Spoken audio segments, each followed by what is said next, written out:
Okay. All right, I'll just give it one more minute before we kick off, guys.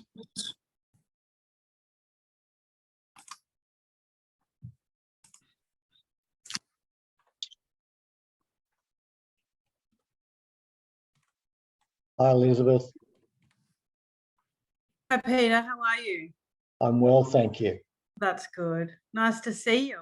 You also, how's Marimbula? It's hot. It's 29, which is hot for down here. Enjoy the beach. Yeah, not today. Too busy. Too busy. Okay, walk your dog early down there. Oh, it has to be early. Well, yeah, it's really hot. Very hot here. Yeah. Good to see you. Beautiful. Yep. All right, guys, we'll kick off. I'll mute everyone who's not presenting. So if you have any questions, what I'll encourage you to do is put them in the chat section, and we can then run through at the end and address them and direct them to the relevant experts to deal with. So good evening all. Thank you very much for joining us for this information session, all about living at Woodbury Ridge and the current sales process. In the spirit of reconciliation, Capital Plus One Real Estate acknowledges the traditional custodians of country throughout Australia and their connections to land, sea and community. We pay our respects to their elders, past and present, and extend that respect to all Aboriginal and Torres Strait Islander peoples today. So the agenda for today's session will kick off with Kerry Gissick from Capital Plus One. She'll talk us through the current sales release, conveyancing and settlement process. We'll then move on to Sam Reid from Capital Ecology, not a related party to Capital Plus One, I must say, who will then provide us with an overview of the ecological aspects of Woodbury Ridge and what that means for you as owners and potential purchasers. After that, we'll follow with Jan Brown from Bridge Strata, who will shed some light on the community title structure within Woodbury Ridge. I might have a chat with you anyway. Mute all again. There we go. Probably a better option. I'll then provide a brief update on the construction progress and the architectural and landscape guidelines before passing across to Elizabeth Slapp, who will talk to us about the development application process and timelines. In relation to this session, it is being recorded, will be made available on the website once it's done. And that website is woodburyridgesutton.com.au, which hopefully you all are familiar with, given you've probably logged in via the website. And all the documentation that's referred to in today's session is also currently available on the website. So without further ado, I'll invite Kerry to kick things off.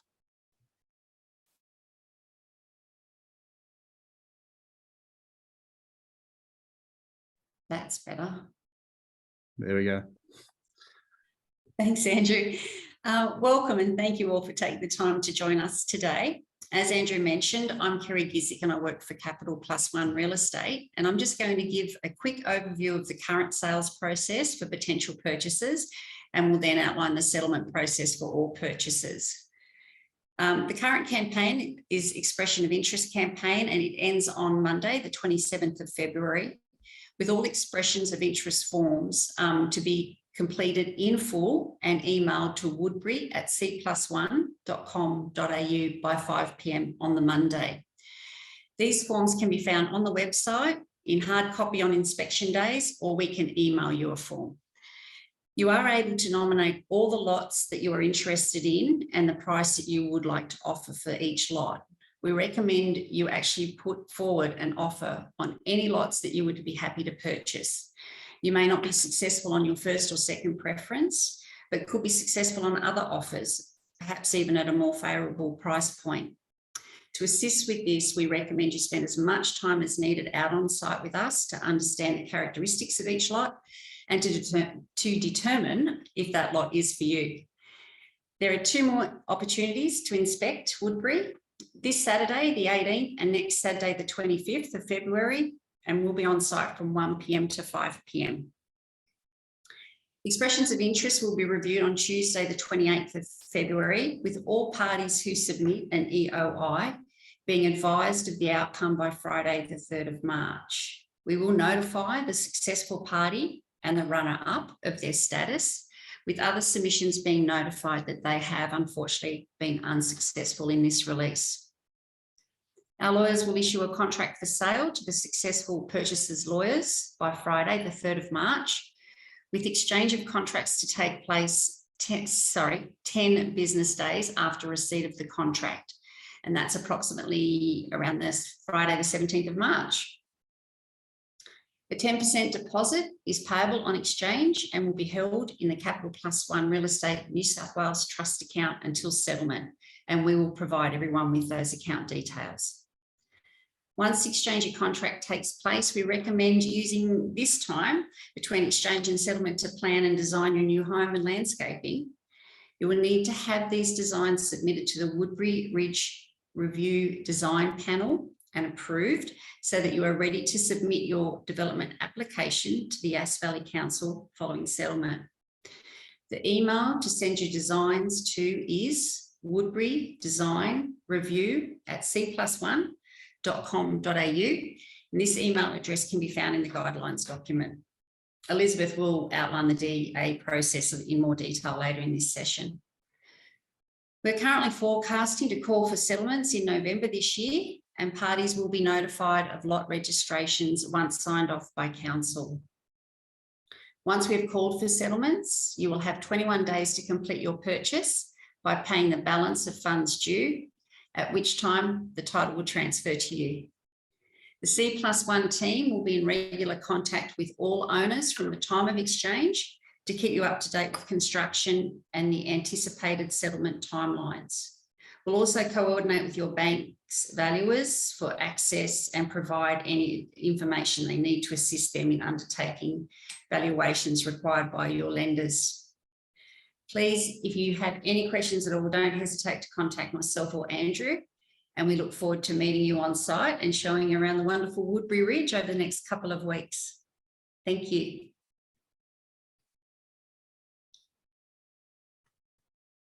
Beautiful. Thanks very much, Kerry. We'll now pass across to Sam to run us through the ecological aspects.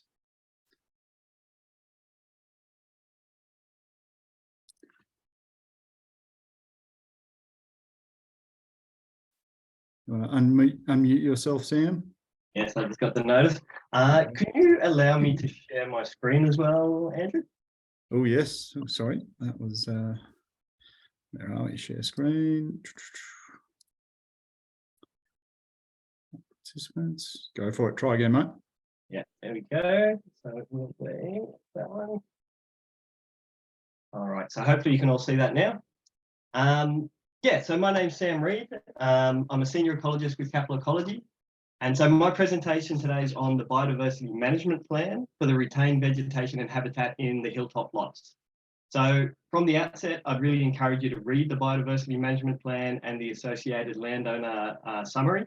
And both of those are available in your contracts and also on the Woodbury Ridge website.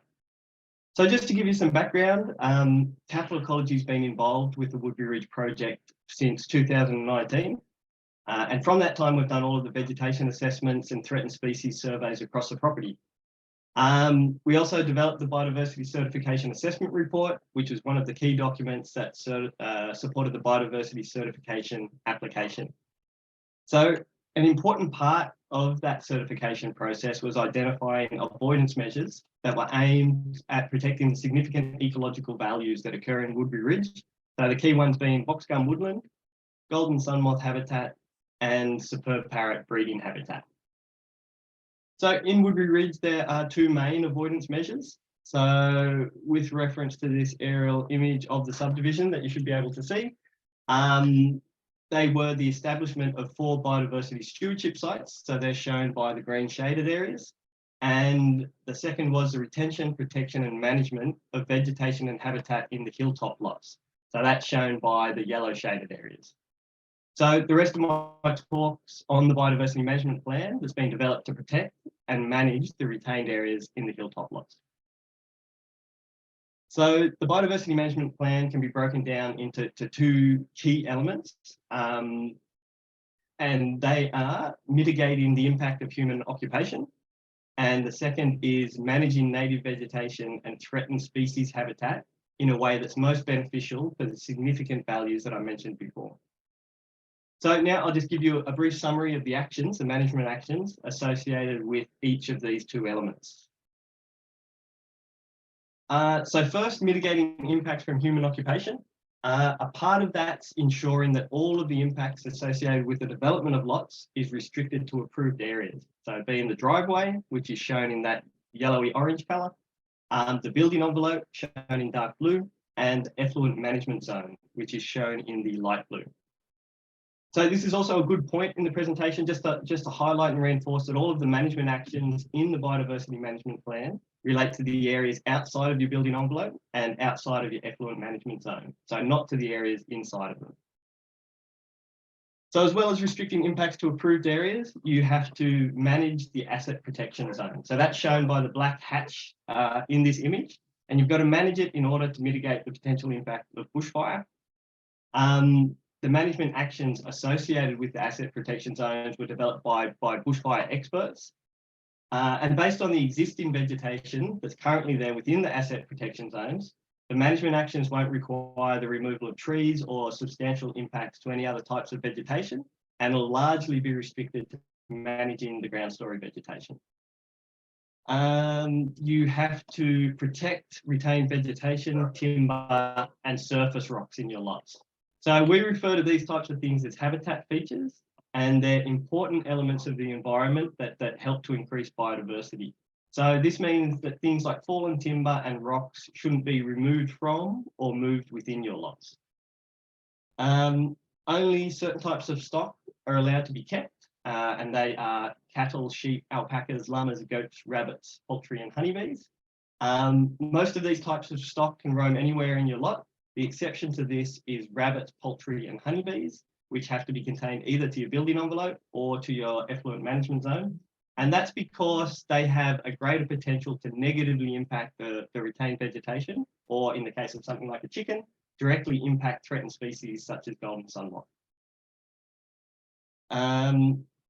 Cats have to be contained in buildings or in purpose-built cat enclosures. And this is because, as I mentioned before, Woodbury Ridge supports breeding habitat for the superb parrot, which is a species that often forages on the ground. So you often see it on the ground foraging for seed from shrubs and grasses. So containing cats is a really important measure for ensuring superb parrots aren't eaten and that they're protected. Finally, you need to remove rubbish from your lot, as it can damage vegetation and form harbours for pests, and control erosion, which isn't currently a problem at Woodbury Ridge, but may be sometime in the future. So moving on to managing native vegetation and threatened species habitat. So one of the most important management actions in the biodiversity management plan relates to maintaining the ground story vegetation. So in other words, maintaining the grass and maintaining it in an appropriate condition. And this is because it's really vital for golden sunlight, but it's also important for both boxgum woodland and superb parrot. So as such, the ground story vegetation should be maintained so that there's greater than 70% cover and an average grass height of between 5 and 15 centimetres. So if ground cover or grass height is too low in a particular area, stock shouldn't graze in that area. If the grass is too high, you'll need to increase the grazing pressure or mow or slash your lot. Only certain species of plant can be planted outside of building envelopes. So an extensive allowed plant species list is included in the biodiversity management plan. And the species have been chosen to ensure that they're complementary to the type of vegetation that occurs in Woodbury Ridge. By planting those species, that's in turn beneficial for the native animals and the insects and the other types of plants that are likely to be in or visit your property. Conversely, there's also a prohibited plant species list, and this includes plants which have the potential to become problem weeds. Finally, there's a requirement to control feral pests and to control weeds. So this doesn't mean that you necessarily need to do anything if you see a rabbit or a thistle on your property, but it does mean that you need to do something if you have a rabbit warren or a noxious weed infestation on your property. In those cases, control measures need to be carried out within 3 months of the problem being seen and identified. So just to finish, I'll talk quickly about some of the more administrative aspects of the biodiversity management plan. So landowner site inspections. every 12 months, there's a requirement for the landowner to conduct a site inspection of their lot, which we estimate should take less than an hour to do. The purpose of the inspection is to record the number and type of stock in the lot, the condition of the ground story, and any signs of feral pests or weeds. And these inspections and observations need to be recorded. And to aid that, we've included in the landowner summary guide, we've included a record keeping template. So that's what you can see on the right of the screen there. In addition to inspections, every 12 months, photos need to be taken in all directions from an appropriate location in your block. You can choose the location from where the photos are taken, but we recommend that it's somewhere away from your building envelope and somewhere that provides good views of the retained vegetation. Now, you don't immediately need to provide the photos or the landowner site inspection records to anyone, but you do need to save them somewhere secure and preferably somewhere that's backed up so that you can provide those records if needed to various government officials.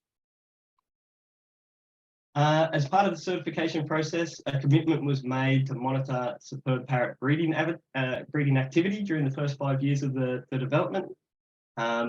As such, there's a requirement in the biodiversity management plan for landowners to provide access to their lot if required, so that superb parrot breeding activity can be monitored. The most likely reason for this will be if the ecologist who's doing the surveys suspects that a pair of superb parrots are nested in one of the trees on your block. And to finish, every 12 months, the Woodbury Ridge Community Association will organise for an ecologist to briefly assess each lot from a publicly accessible area in order to identify any potential issues that need to be addressed. So the aim of this assessment isn't to get anyone in trouble, rather it's to identify any particular issues early on before they become a problem and to support the landowner to rectify those problems as per the biodiversity management plan. So that's it for my presentation, and I look forward to answering any questions you may have later on. Thank you. Awesome, thanks, Sam. I think you've distilled a pretty long and complex document down to the key principles, which are actually readily digestible. So I'd encourage parties to have a read of it. There's also a sort of Cliff's Notes version available on the website, which summarises a few key points there.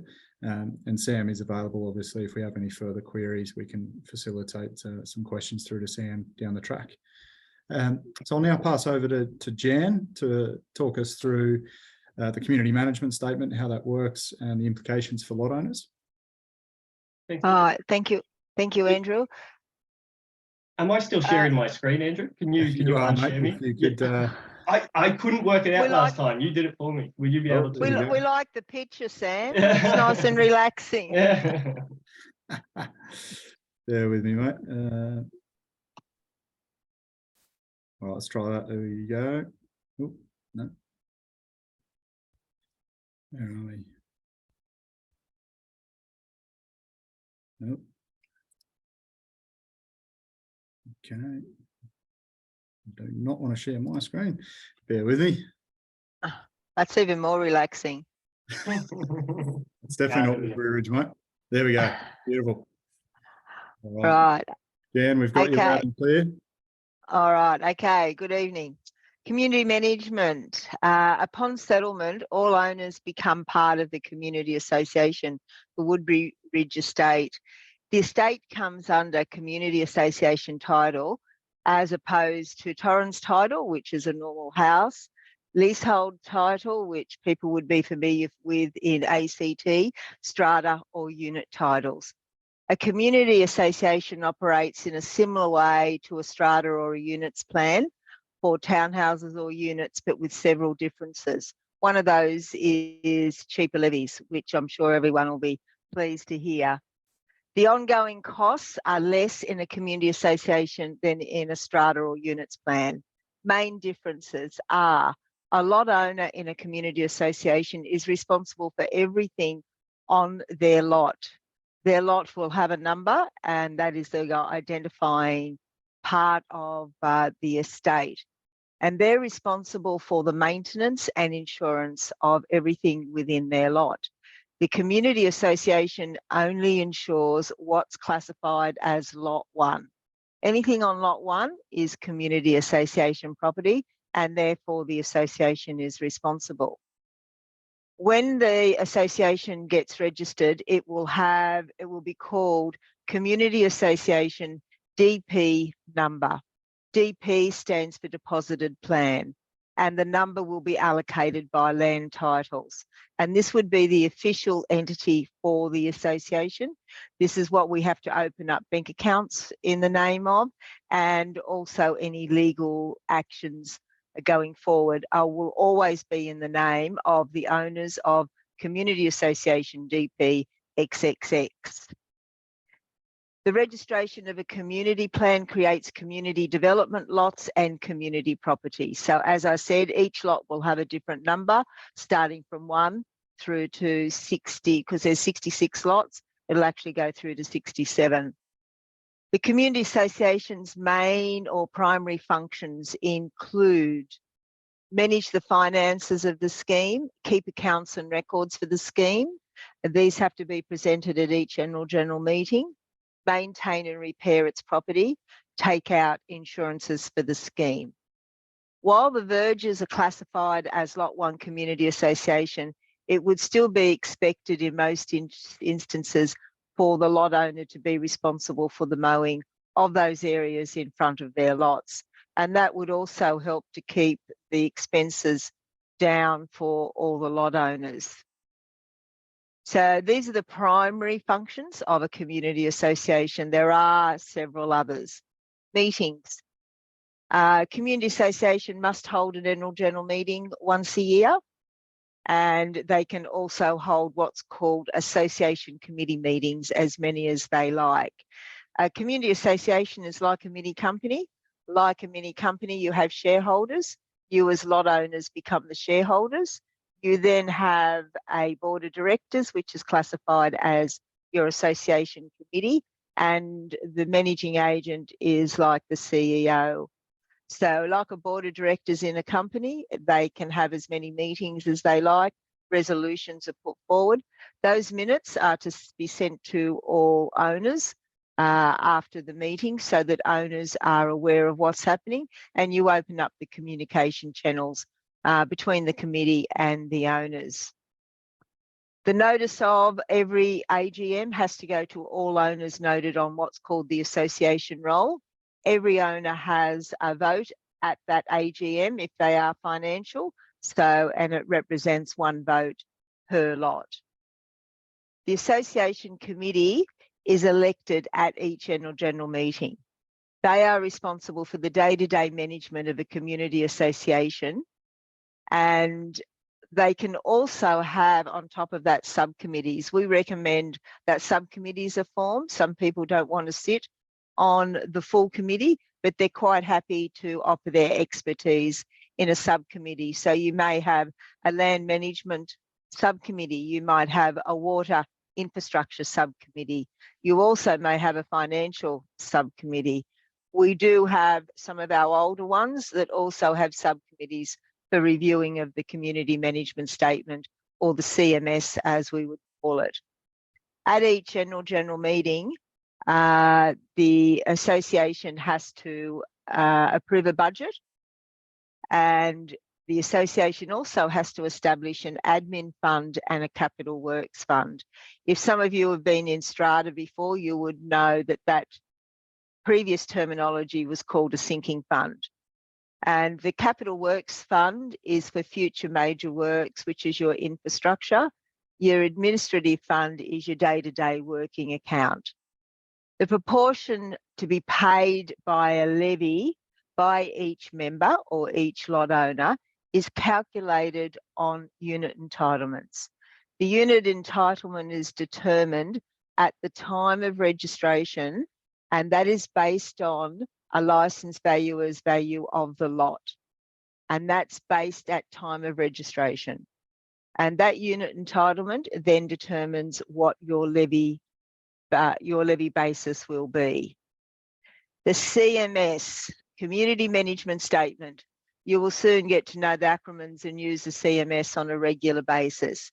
It's an essential document which sets out the bylaws for the scheme, its powers, duties and procedures of the community association. You have 2 parts within that community management statement, and there's mandatory matters and optional matters. So your mandatory matters are things like the location, control, management, use and maintenance of any part of the community, open access ways or private access ways, control, management, use and maintenance of any other parts of the community property, including any special facilities.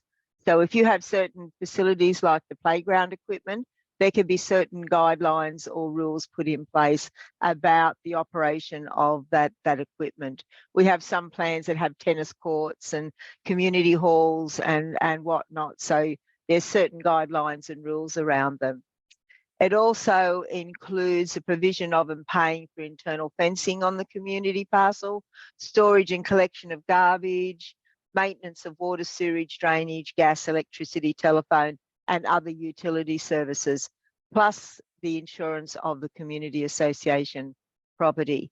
There are optional matters, and these are certainly more behavioural things. There could be pets policies, water usage. Associations can limit the amount of water each lot can take and then put in a fee if a lot owner uses more than the allocation. Not all associations do that, and this would be decision making later on down the track for lot owners. So as you can see, it sounds complex, but a community association management is certainly one of the easiest to do in understanding, because you have your own lot. That is what you're responsible for. Then everyone contributes to the maintenance, control and upkeep of everything under lot 1. So I hope that's helped a little bit, and you've got a little bit more understanding of how your community association works, but it's not rocket science. It is, once you get the hang of it, and there's certain documents and education links that you can go to have this explained further, and happy to answer any questions that anyone's got as well. Thank you. Beautiful. Thank you, Jan. I'd encourage all purchasers to get involved with the community management arrangements. These things tend to work best when you've got a very active community, and I'm sure Jan will attest to that. So I'll just touch now on the construction progress and the design guidelines. So for those of you that have been out to site more recently, you would have noticed construction's well underway.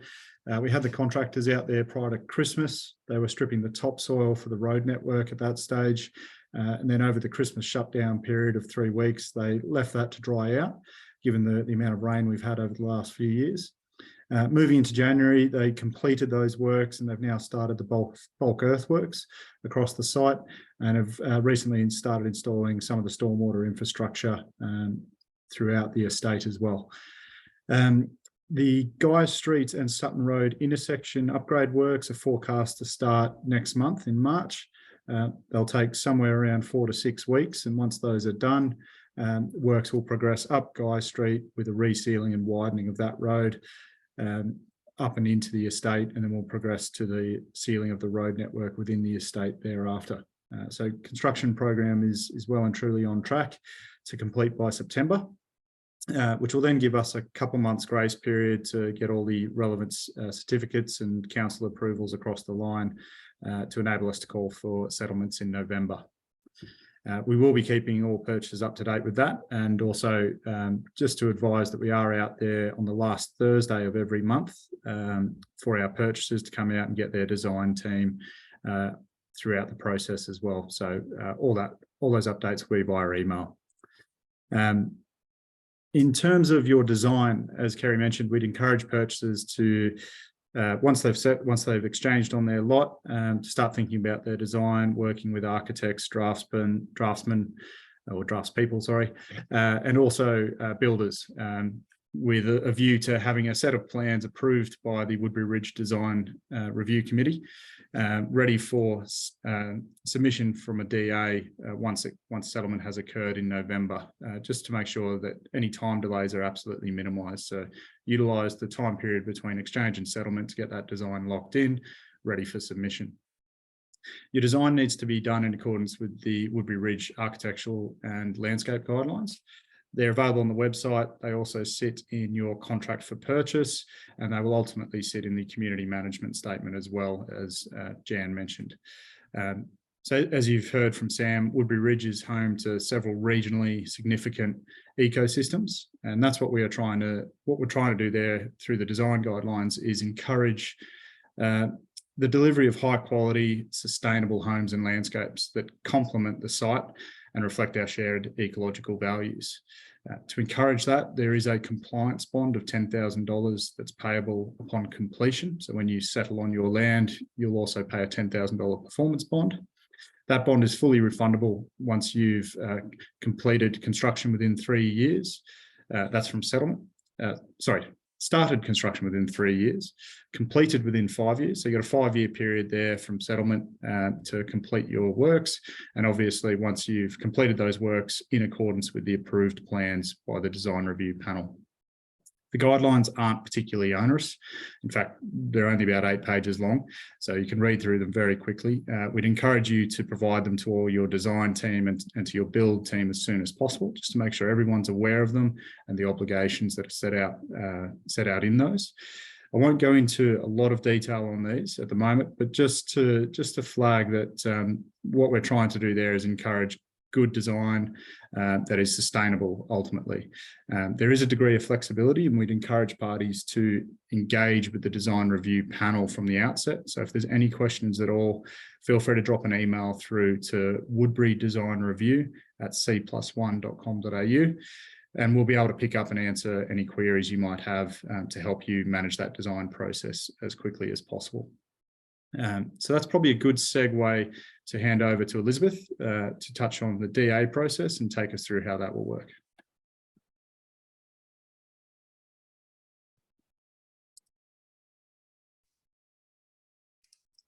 Right. Thank you, Andrew. So I'm going to try to do my best to take you very quickly through the development approval pathway. It is complicated, so if you've got any questions, I'm happy to answer them towards the end. Unfortunately, at Woodbury Ridge, the complying development pathway is not one that is available to you, which means that the process for obtaining development approval for the construction of dwellings and ancillary structures will be via the lodgement of a development application with Yass Valley Council. In terms of the documentation that you're going to require for the lodgement of a DA, and when I say DA, I mean development application. So the ultimate goal for you is to ensure that the application is supported by documentation that is sufficient for council to undertake their assessment. When this doesn't occur, that's when you start getting on a merry-go-round of delays once council stops the clocks and requests the applicant to provide additional information. So you're best to get it right up front to save yourselves the time in the long run. So what documentation will you need? Andrew touched on it. The big one is going to be plans of the proposed development. So as he said, they can be prepared by an architect or a draftsman, and they should generally include a site plan, floor plan, elevations, sections, a materials and colour schedule, a notification plan for the neighbours, shadow diagrams if relevant, a concept landscape plan, and a sediment and erosion control plan. With regards to the site plan, it's going to be really important that you demonstrate on that plan how the proposed built form sits within the registered building envelope, as well as the effluent management envelope. So you'll find those as restrictions on the deposited plan.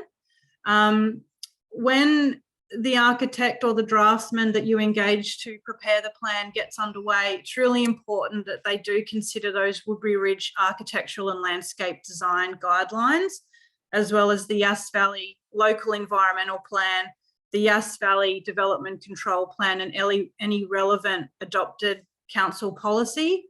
You'll also need what's called a basic certificate. Now, basics basically stands for Building Sustainability Index, and it's the basic certificate that confirms to council that the proposed development has been designed to meet the relevant requirements for sustainability. So things like reduced reliance on potable water and energy usage.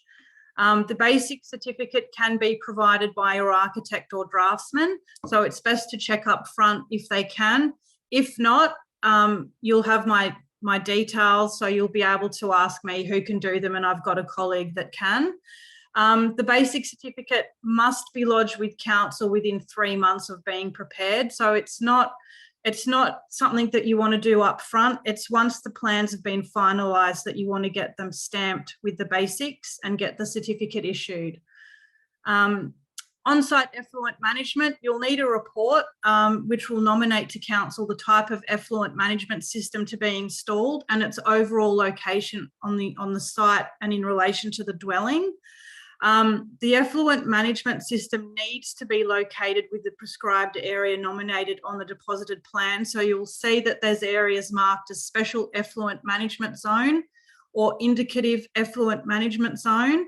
For the allotments with the indicative effluent management zone, the effluent management system can actually be within the building envelope, but only if there's room.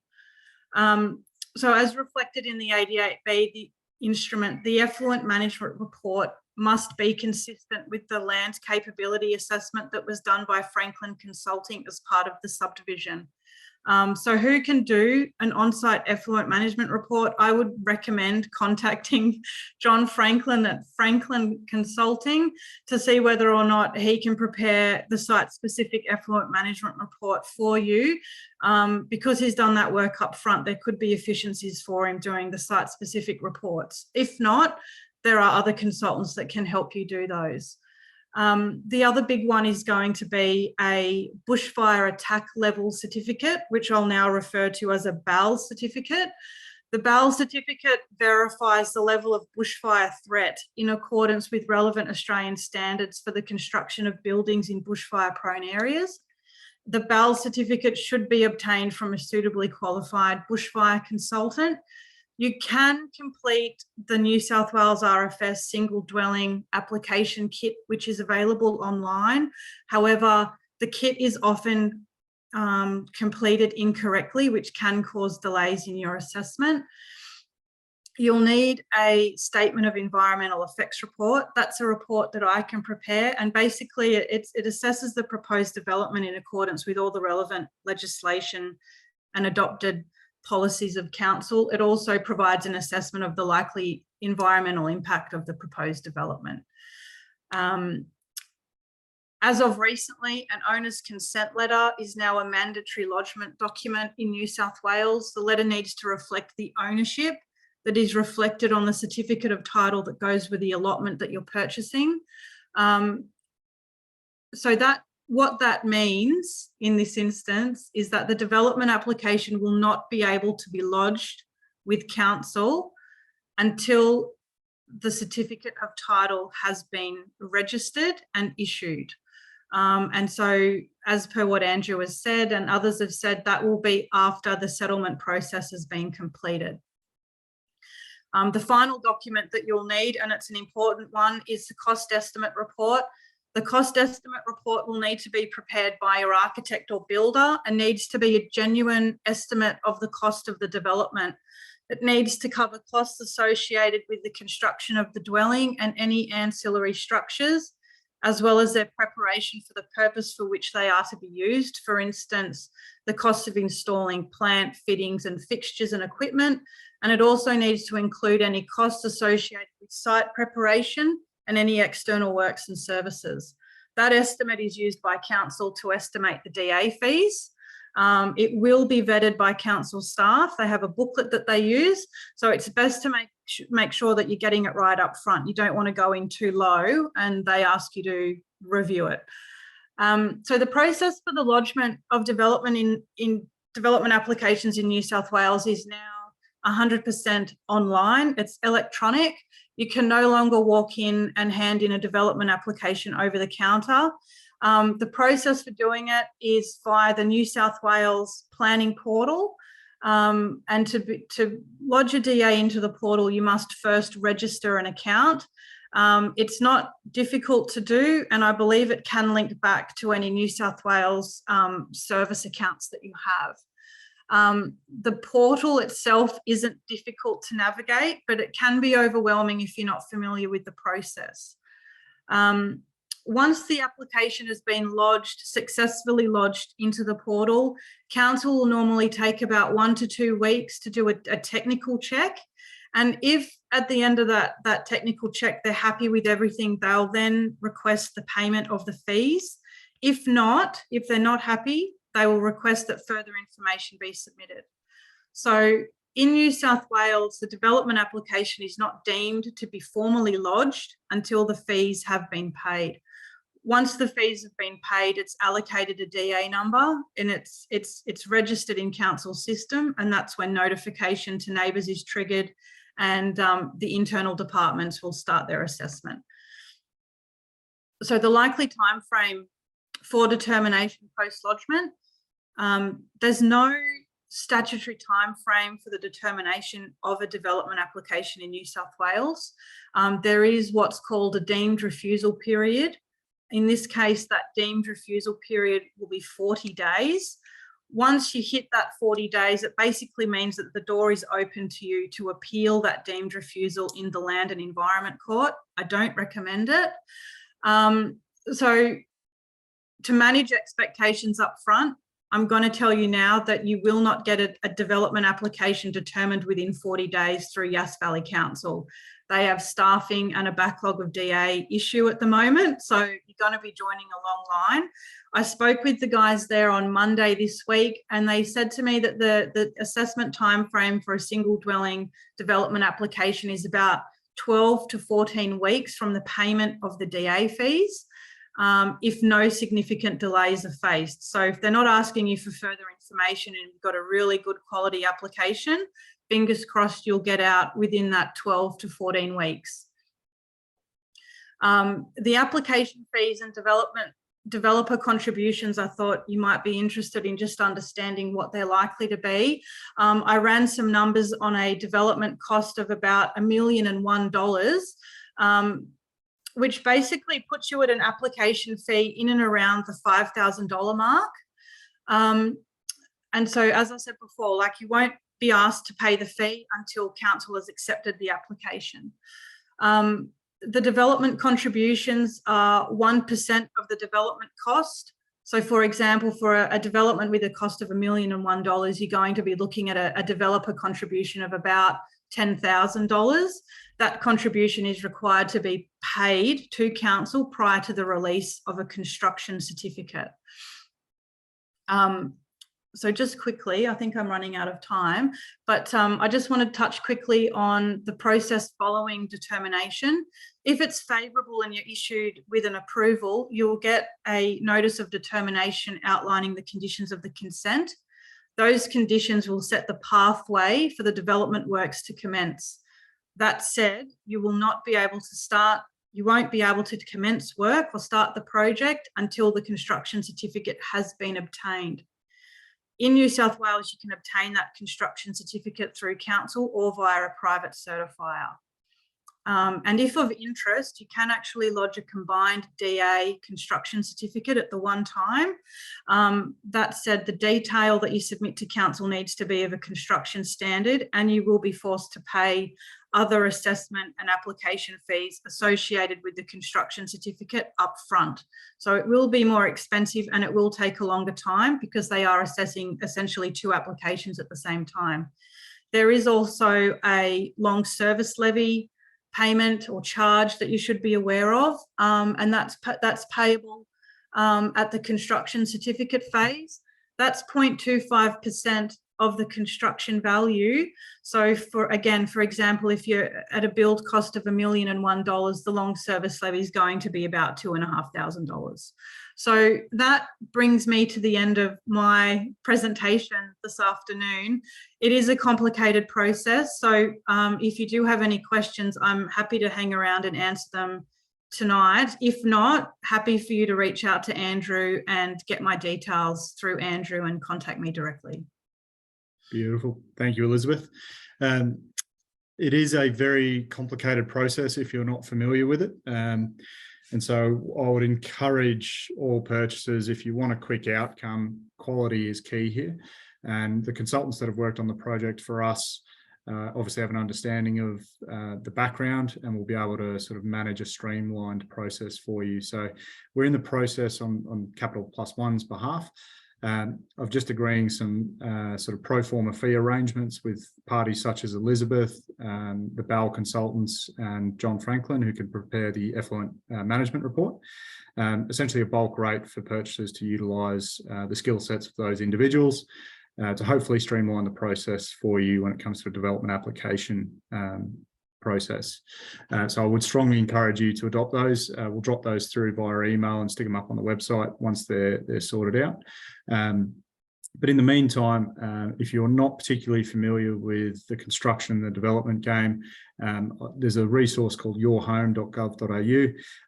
It's a thick textbook, but it's a really good guide for parties that don't operate in and around the construction world. So I'd encourage you to spend the $40 on that if you are going to be building a home. There's an encyclopedia of knowledge there that will more than pay for itself as you go through the construction phase. In terms of questions now, we haven't actually had any through, so I'll take that as a good sign that our experts have addressed all the possible queries that could have come on this sort of myriad of topics. But if there is anything to follow up, feel free to drop it through now, or feel free to drop myself or Kerry an email at woodbury@c+1.com.au. We can obviously facilitate interaction with the relevant experts and get some questions responded to in that form. So without further ado, I guess, thank you very much for taking the time to join us. I hope you found the session informative and useful. Just a reminder that all the information that the consultants have referenced in relation to Woodbury Ridge is available online at the website, woodburyridgesutton.com.au. A lot of it sits in the contracts as well, so have a look there. And we will be putting this recording up on the website probably in the next 48 hours. So thank you very much for joining us once again. Have a nice evening, and we'll hopefully see you out on site if you're a potential purchaser this weekend. All right. Thanks, Andrew. Take care, everyone. Thank you.